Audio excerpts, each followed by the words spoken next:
भारत के तटीय क्षेत्र को, विशेष करके पूर्वी क्षेत्र को प्रभावित किया और उसमें भी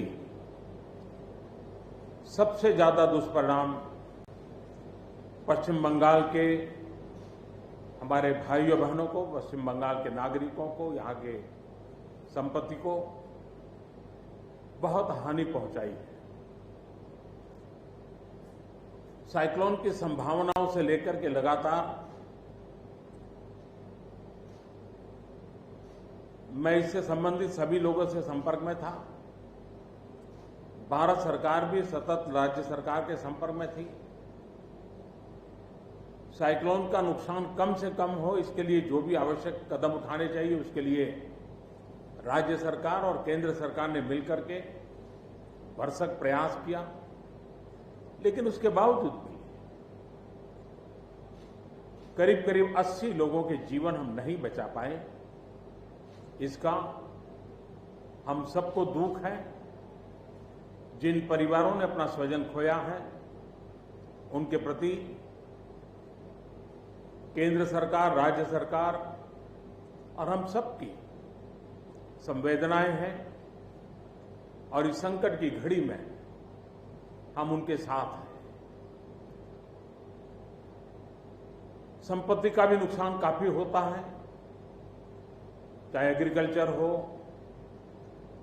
चाहे पावर सेक्टर हो, चाहे टेलीकम्युनिकेशन हो, चाहे घरों का उजड़ जाना हो, अनेक प्रकार का, चाहे वो इंफ्रास्ट्रक्चर का हो, चाहे व्यापार जगत से लोग जुड़े हुए हो, चाहे खेती क्षेत्र से जुड़े हुए, हर किसी को नुकसान होता है। आज मैंने हवाई निरीक्षण करके बारीकी से इस प्रभावग्रस्त विस्तार को मुख्यमंत्री जी के साथ, गवर्नर श्री के साथ दौरा करके उसको देखा है। अभी राज्य सरकार ने और मुख्यमंत्री जी ने विस्तार से मेरे सामने जो भी प्राथमिक आकलन है उसका ब्यौरा दिया है। हमने तय किया है कि हो सके उतना जल्द डिटेल में सर्वे हो, कृषि का हो, पावर सेक्टर का हो, टेलीकम्युनिकेशन का हो, घरों की जो स्थिति है, इंफ्रास्ट्रक्चर की जो स्थिति है।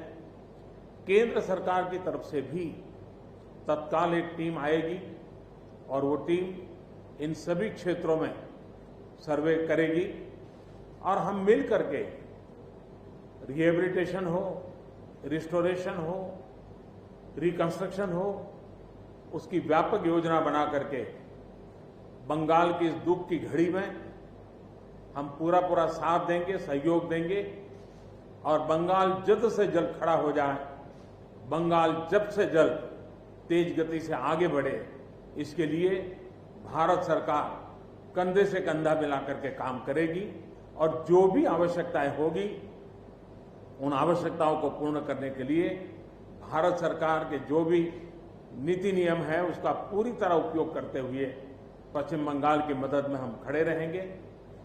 अभी तत्काल जो इस संकट की घड़ी में राज्य सरकार को कठिनाई न हो, इसके लिए एक एडवांस असिस्टेंस के रूप में 1000 करोड़ रुपया भारत सरकार की तरफ से व्यवस्था की जाएगी। साथ साथ जिन परिवारों ने अपने स्वजन खोए हैं उन परिवारों को प्रधानमंत्री राहत कोष से 2 लाख रुपया और जिन लोगों को इंजरी हुई है उनको 50,000 रुपये तक की सहायता देने का भी हम प्रधानमंत्री राहत कोष से करेंगे। पूरी दुनिया एक संकट से जूझ रही है। भारत भी लगातार कोरोना वायरस के खिलाफ लड़ाई लड़ रहा है। कोरोना वायरस की लड़ाई में जीतने का मंत्र और साइक्लोन में जीतने का मंत्र दोनों पूरी तरह एक दूसरे के ऑपोजिट है। कोरोना वायरस से लड़ने का मंत्र है जो जहां है वहीं रहे, जरूरत नहीं हो तब तक घर से बाहर न निकले और जहां भी जाए 2 गज की दूरी बनाए रखे। लेकिन साइक्लोन का मंत्र है कि साइक्लोन आ रहा है, जल्दी से जल्दी सुरक्षित स्थल पर आप शिफ्ट कर जाइए, वहां पर पहुंचने का प्रयास कीजिए, अपना घर खाली कीजिए। यानी दोनों अलग अलग प्रकार की लड़ाइयां एक साथ पश्चिम बंगाल को लड़नी पड़ी है, लेकिन उसके बावजूद भी ममता जी के नेतृत्व में राज्य सरकार ने भरसक प्रयास किया है। भारत सरकार ने भी लगातार उनके साथ रह करके इस संकट की घड़ी में जो भी आवश्यक, जो एडवांस में करने योग्य था, जो उसी समय करने का योग्य था और जो आगे दिनों के करने की आवश्यकता है, उसको भी पूरा करने का हम प्रयास करेंगे। आज समग्र देश को जिनके लिए गौरव है, ऐसे राजा राममोहन राय जी की जन्म जयंती है और उस समय मेरा पश्चिम बंगाल की इस पवित्र धरती पर होना मेरे मन को छूने वाली बात होती है।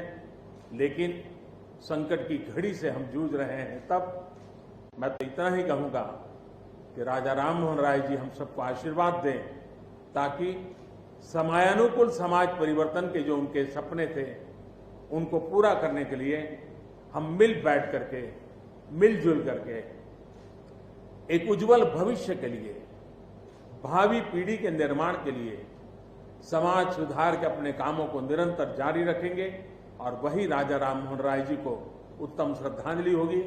मैं मेरे पश्चिम बंगाल के सभी भाइयों बहनों को विश्वास दिलाता हूं कि संकट की घड़ी में पूरा देश आपके साथ है। भारत सरकार कंधे से कंधा मिला करके आपके साथ आने वाले सभी कामों में खड़ी रहेगी। इसी संकट की घड़ी के समय आप सबसे मिलने आया हूं, लेकिन कोरोना वायरस के कारण सब नागरिकों से तो नहीं मिल पा रहा हूं। मन में एक कसक तो रह जाएगी। यहां से मैं आज उड़ीसा की ओर जाऊंगा और वहां भी हवाई निरीक्षण करूंगा, वहां के माननीय मुख्यमंत्री जी से, वहां की सरकार से बातचीत करूंगा। मैं फिर एक बार पश्चिम बंगाल की इस दुख की घड़ी में मैं आपके साथ हूं। जल्द से जल्द आप इस संकट से बाहर निकले, इसके लिए मैं पूरी तरह आपके साथ रहूंगा। बहुत बहुत धन्यवाद।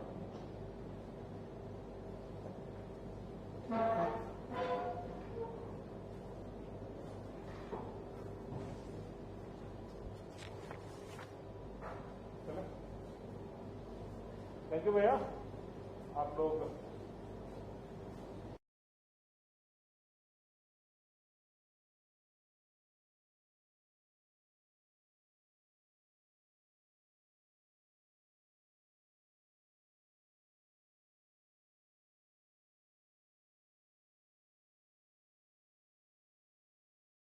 ऐसे ही देश विदेश की सभी प्रमुख खबरों को देखने के लिए सब्सक्राइब करें सनातन आवाज चैनल को और बेल आइकन जरूर दबाएं।